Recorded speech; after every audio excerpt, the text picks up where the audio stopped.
I've always worked my buns off, well beyond anybody I know in my peer group.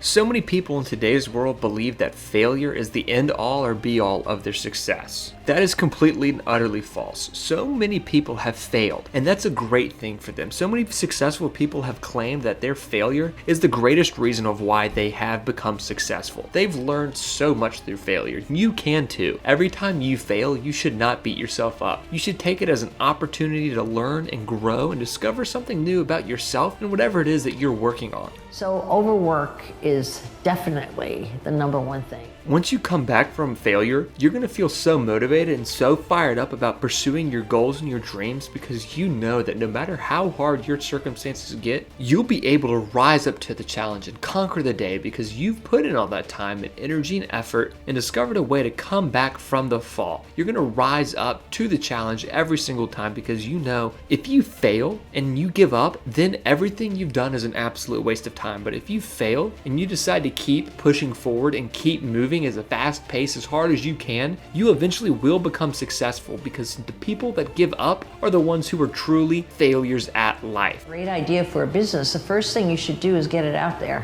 What people tend to do instead is analyze it to death. You can fail at your occupation or at your relationships or whatever the case may be, but if you give up, that's when you truly lose all hope because all that energy and time and effort you put into that is just thrown out the window and gone down the drain. So never give up. The main quality is their ability to get over an obstacle and keep on going.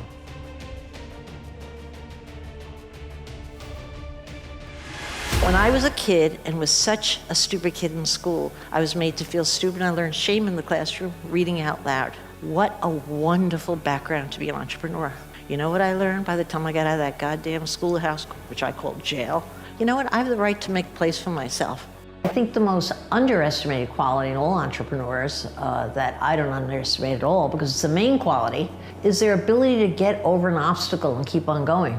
You know, when you're building a business, you have your good days, but you have a lot more bad days than good days where the chips are down and you're not sure how you're going to make it to the finish line. But you have to really be able to take anything that hits you in the head or flies in your face or becomes an obstacle before it's a big obstacle and think quickly on your feet on how to solve it. I think that takes a certain quality in the personality that doesn't get bothered by that stuff. And so when they get hit and they get hit and they get hit, they have that ability to keep popping up and it's almost like an attitude of hit me again. I'm stupid, hit me again. But that exact thing is common to anyone who builds a great business because they wouldn't have gotten there if they can't get over obstacles and bounce right back up. So that bouncing up is the number one quality in my book, and that has never changed. All the work was about getting there, but that's the zone I was in.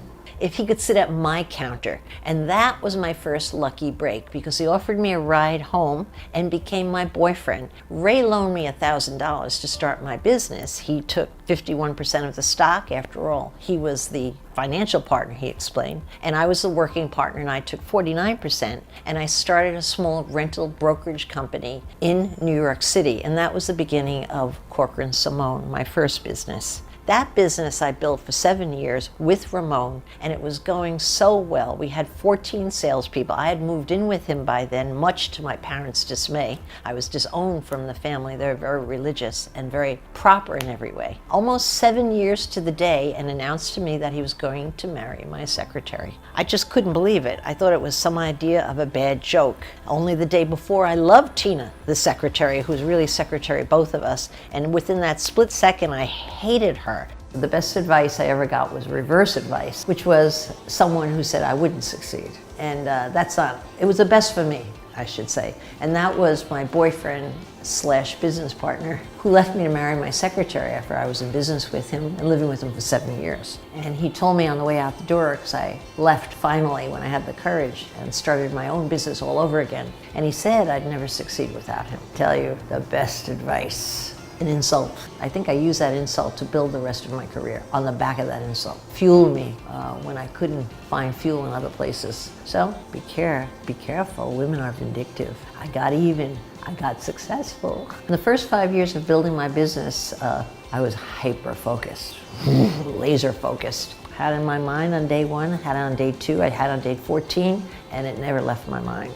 I started 3 related businesses to real estate, businesses that should have been wildly successful considering my posture in the market at the point I started them and the advantages I had. And out of the 3 that I started, I succeeded at 1. But you know what I learned? I learned people only count your successes. If you're labeled a winner, people say, oh, you're amazing, you're going to succeed. They never counted my losses. I always had a batting average of 2 to 3 losses for every good thing I did. But somehow people just never remember them. I was giving a speech, the first speech of my life, thank God. I was invited to talk to Citibank, a room full of 80 bankers. Oh my God, who had business to give me. I was so excited, but of course I opened with what wasn't a good joke. Nobody laughed. Well, bankers have no sense of humor. Sorry if there's anybody in the, all right? So even if it was a good joke, I think I was doomed for failure. But I lost my voice and just had to stand there until the moderator asked me to sit down. I couldn't even move off the podium. But you know what? I was so mortified that I'll never speak again until I realized I had to get over myself. Thanks for watching this video. Please go ahead and like the video, subscribe to the channel, and let us know what you thought down in the comment section below.